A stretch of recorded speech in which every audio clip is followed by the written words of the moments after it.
So गाइजहरू आज हो शनिबार एन्ड अब चाहिँ म हल्का फुल्का काम तमाम हान्ने विचारमा छु होइन। अब एउटा नर्मल मान्छेले के सोध्छ, जिममा जाने भनेको बेलुका 1 घन्टा, तर जिमले तिम्रो पुरै त्यो बेलुकाको इभिनिङ नै खान्छ क्या, हुन्छ नि, पुरै इभिनिङ खान्छ क्या। 1 घन्टा त त्यो जस्ट भन्नुको लागि मात्रै हो। सो शनिबारको दिन चट्ट नुहाएर रेडी भइसकेँ म चाहिँ होइन। अब सो गाइजहरू हामी जाँदैछौँ एज युजल यत्तिकै ह्याङआउट गर्नलाई।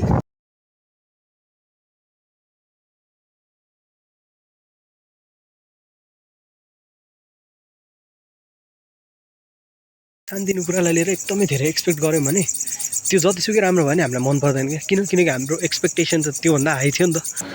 एन्ड मेरो दाइ बाहिर गएदेखि यो क्या स्याड छ क्या, किनकि यसलाई मेरो दाइले ल्यायो नि त, अनि मेरो दाइले यसलाई लास्ट माया गर्थ्यो यार।